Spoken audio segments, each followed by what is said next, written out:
Welcome back, everyone. We are joined by a special guest, John from the Warrior Poet Society. It has been probably over 5 years since you've appeared on this channel. Is it? Man, it's been a while. Too long. It's too long. Thanks for having me on. Hey, guys. Absolutely. So we came down here to Glock in Georgia. As you guys can probably guess from the background, you probably guessed from the thumbnail as well. They are introducing the Gen 6 Glocks. We have a couple of them here. I have the new 45, 17, and then there's also the 19 that will be available for the US market. Just going to run through them real quick, some of the differences, and then John will make jokes about SIG. That's the plan for the video. So, well, not anymore, because you just gave away my punchline. I got to come up with a new joke. All right. I'm going to tune you out. You say your thing, and I'll just be thinking on fire dad jokes. Got it. That's my contribution. Got it. All right. So we'll start here at the bottom and go up. We have a somewhat flared magazine. Well there, as you guys can see. The grip texture is very different. One of the things you notice texture-wise is that it's sort of in between the RTF2 and then the Gen 4, Gen 5. It definitely feels good in the hand. It will be coming with 2 different back straps. There is a palm swell that you guys probably will be able to see in some B-roll that I roll in. So it definitely feels better in the hand. As many of you guys who watch the channel know, I have relatively large hands. So getting more surface area to grab onto is something I just like in general. Additionally, the texture goes up higher on both sides. That is something I frequently complain about with guns as well. Not doing that. Continuing up there, you'll note the trigger guard is deeper undercut than previous models. It's something a lot of people were doing with Dremels. So I think that's going to be a welcome improvement. It's probably going to minimize the Glock knuckle as well, that a lot of you guys probably have, myself included. Continuing forward there, we do have some, I guess you call it, gas pedals built into the frame. And one of the things they mentioned earlier, I should also note, guys, you guys are seeing this as I just picked this pistol up for the first time. However, we did get a little intro on the things they've changed before this. But the gas pedals there on both sides, they actually narrowed it down so that way, if you already have a holster compatible with Gen 5 guns, it's not going to change. So they didn't add material, they actually reduced material to give you that gas pedal on both sides there. The actual slide serrations are deeper as well, and they're deeper on top than they are at the bottom of the slide. So if you are manipulating it from the top, whether the front or the back, you do get a little bit more texture there. This one has the optic height sights. However, the photos that we've seen so far still seem to imply that they have some polymer sight models on that, and you guys know how I feel about that. But the guns are going to be optic ready. The plate system is different, so it's not the MOS system.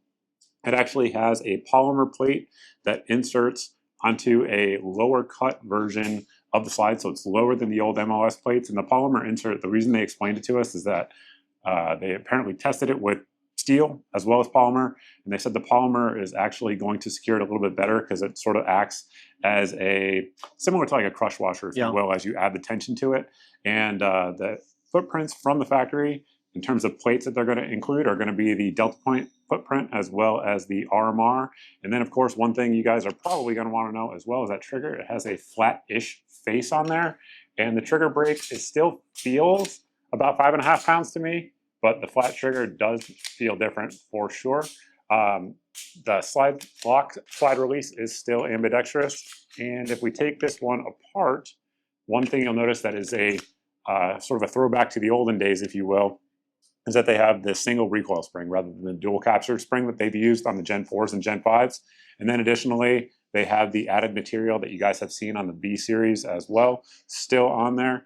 Other than that, barrel is the same as the Marksman barrel, from what I understand anyway at this point. And did I miss anything? Yeah, I would have done this completely different. I thought, you know, for a little while, I'm like, yeah, he's doing it. But then I thought, no, Mike just did a trash job. This was awful. Fair. It's just an awful job all around. What are you most excited about of all the changes they've made? The grip, for sure. Yeah. So the grip texture to me feels much better, much improved. You guys know where I live, it's hot all the time. And having to have a hard time to grip onto guns is something that I talk about a lot in my videos. I was a huge fan of the RTF2, as many of you guys know. I still am. I still love the RTF2. My nightstand pistol is an RTF2 because I really like that aggressive texture. And I think this is definitely a step in the right direction. Additionally, the texture up top is huge. Again, if you watch my videos, it's something I talk about all the time. The reason for that, for the new folks here, is support hand.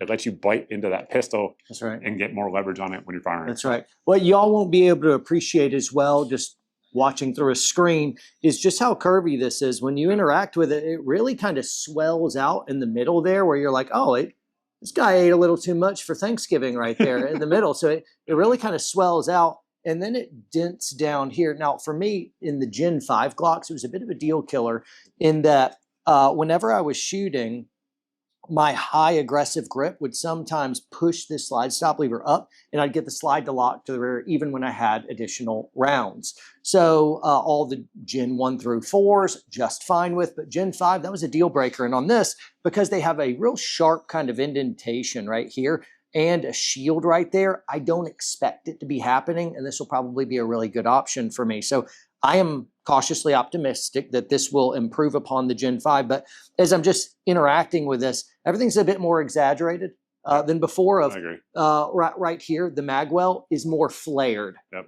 And then right here, the contours, just like a topographical map. It really goes on a journey. It's out, it's in, and then it's up higher.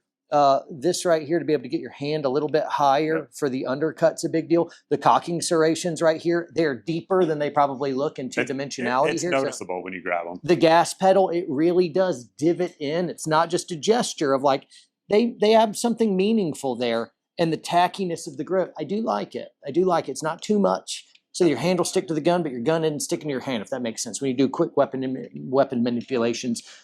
So anyway, I overall like it. Yeah, I agree. And that's one thing that John mentioned as well, that, again, if you guys watch my videos, you'll know, I have a similar problem. I don't get false slide lock. What I get is the slide doesn't lock to the rear on some Gen 5 That's because you are shooting wrong. Shooting instructor. Have you ever shot a gun before? Just No, honestly, it's all a fraud, guys. It's all a fraud. Unsubscribe.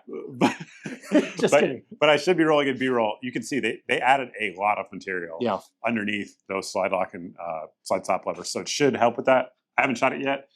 We will be doing that next, as I understand. So yeah, that is my first look at it here with John. If you guys aren't following the Warrior Pose Society, definitely check it out. We're overrated. Don't do it. Don't do it. Don't do it. But we're going to shoot it, and then I suppose we'll wrap it up with what I think at the end.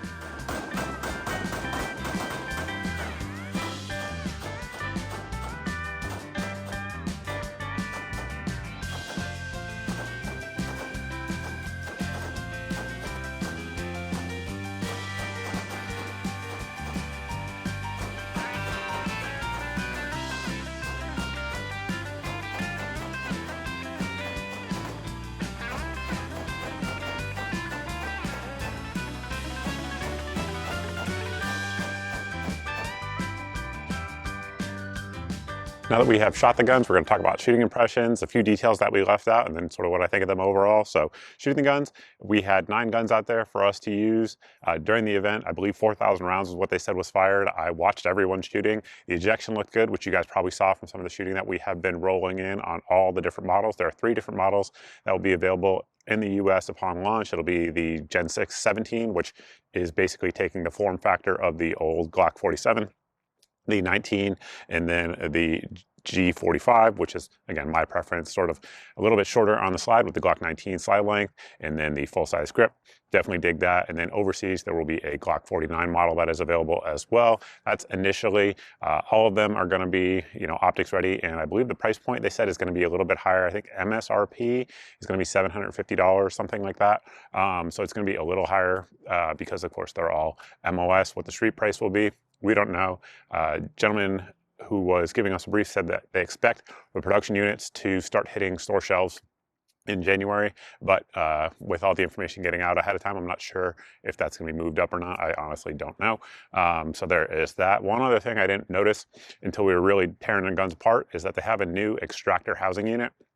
And basically, if you guys are familiar with Glocks, you know that they have a pin that basically mates up against the back plate on the gun that no longer works like that. The actual housing unit can be completely taken out and put back in.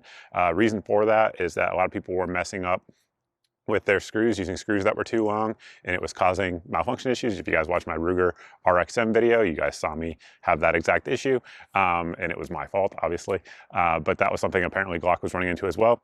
And again, like we talked about, the extraction looks really good on it. I don't see any issues so far, at least with the guns that we sampled. But of course, I will be looking forward to getting one of these in hand to do a full review. Obviously, I was invited by Glock. I didn't get to take a gun with me. Unfortunately, it is what it is. But all in all, I think the changes are excellent. I think they are welcome, and I think these guns are going to sell extremely well. It basically did everything I would say most people were expecting, with the exception of having a FCU or the exception of having a modular grip. Glock did file some of the patents. They said that they're aware that everyone knows the patents are out there, but just because they had a patent didn't mean it was planning on going in production. That's what we were told.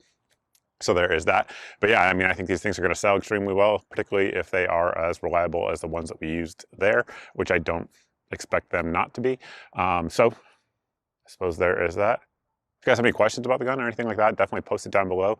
Let us know. We will check it out. If you're new here and you like this type of video, make sure you hit the subscribe button. If you've done that and you're not seeing 2 to 4 videos a week here on the channel, it's because you're being censored by an algorithm.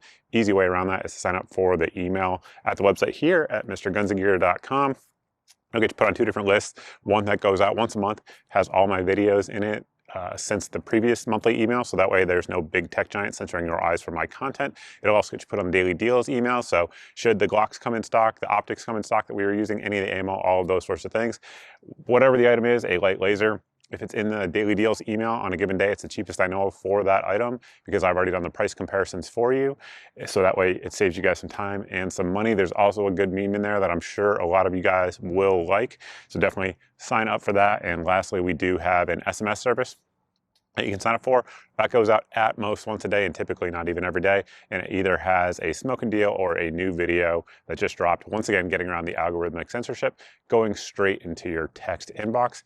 And with that, that's all I got. Thank you all for watching. Truly appreciate it. I look forward to seeing everybody in the next video.